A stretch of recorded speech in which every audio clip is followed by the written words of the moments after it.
Welcome to my backyard in Kingston, Ontario.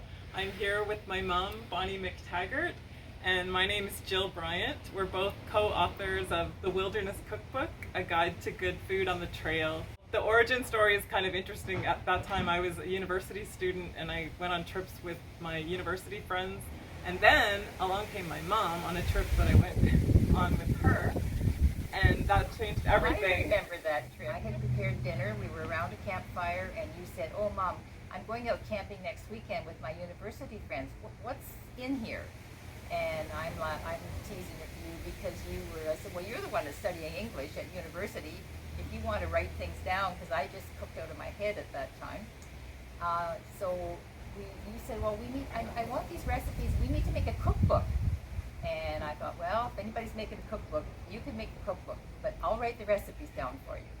And we had many volunteers to be taste testers. We did, and many, many meals on campfires talking about whether something needed a little bit more lemon or something needed a little more salt or maybe a red pepper, and also fun coming up with the names of the recipes. Oh yeah, absolutely. Yeah.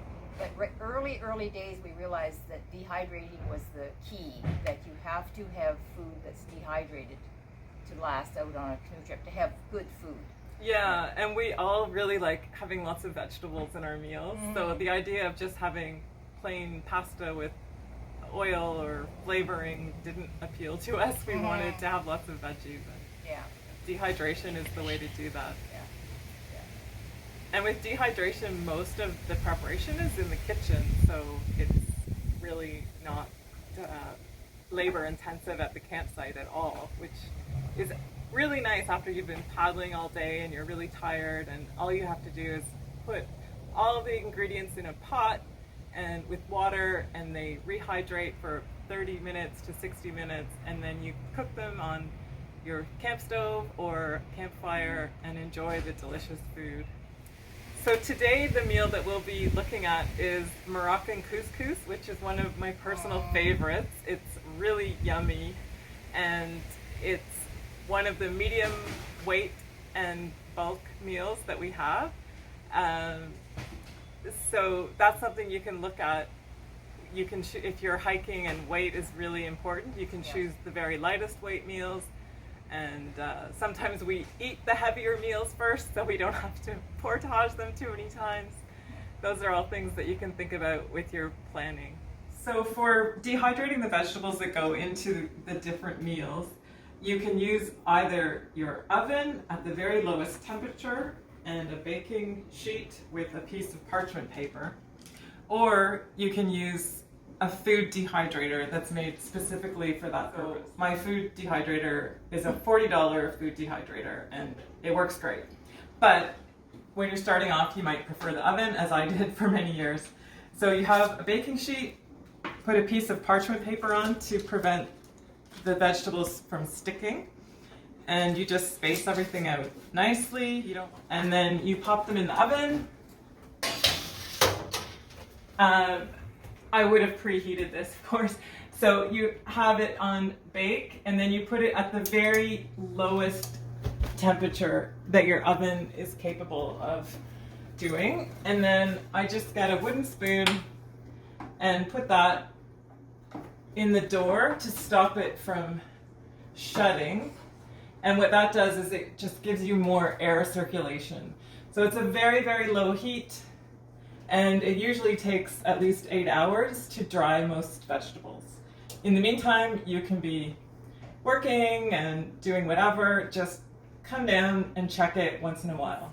This is a can of dried beans, black beans, so they've already been cooked in the can, but we dehydrate them, take out all the water, and of course you can't take cans into many parks, and the weight here is significantly more.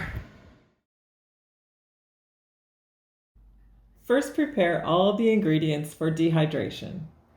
1 zucchini, thinly sliced. 1.5 cups frozen green beans, thawed. 1 large onion, slivered. 1 can chickpeas, rinsed and dried. 1.5 cups cauliflower, thinly sliced. 3 to 4 celery stalks, thinly sliced. After each veggie has been dehydrated and cooled, pack each in a separate plastic bag. And these are good. They're a little crunchy. I don't know if you can hear that. They're also, you might say they're leathery. They have a leathery consistency. They don't feel moist at all. Next, we prepare the dry ingredients, placing each in a separate bag or a leak-proof container. We need a half a cup potato flakes, 2 cloves garlic, a 1/4 cup dry cured black olives, 1 jar marinated artichoke hearts, and 1 bouillon cube. Together in one bag, pack a 1/4 teaspoon cayenne pepper, and then 1 teaspoon each black pepper, parsley flakes, paprika, cumin, coriander, and salt. In another bag, pack 1/3 cup golden raisins and 1 teaspoon turmeric.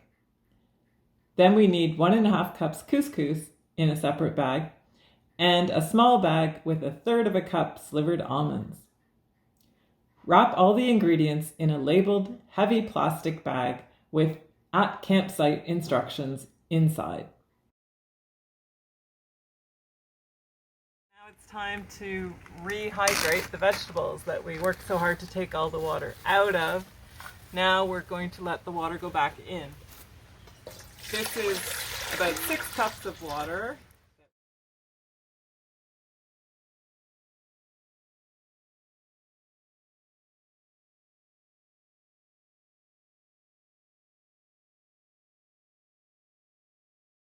Later. So this will sit for 30 minutes to rehydrate. If we can add the spices. Chopped garlic. And just give it a stir. And we're good to leave that on its own For the full 30 minutes. So now we bring this to the boil and let it simmer for at least 30 minutes. And we can add more water if it looks like it needs more water. Oh, now it's looking nice and thick, and boy, it smells good too.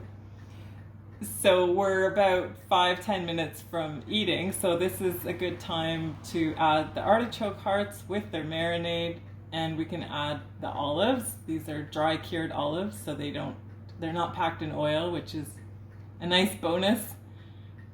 Less weight and easier to carry.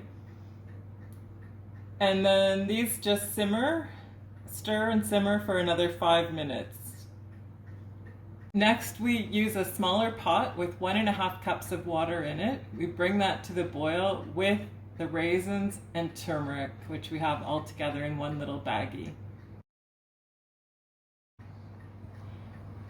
Now, 5 minutes before eating, we add the couscous to the boiling water, cover it, take it off the heat, and let it stand for 5 minutes.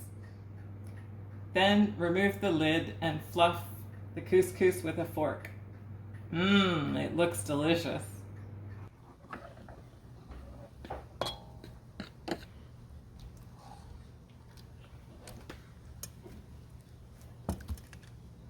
Now a spoonful of couscous on top. And I know somebody's been going to be counting these olives, so we'll make sure they go around properly. Oh, that looks good. And then sprinkle some almonds on the top.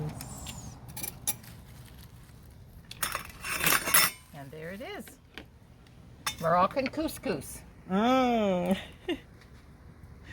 Cheers, guys. Oh, this looks great. Looks wonderful. Thank you.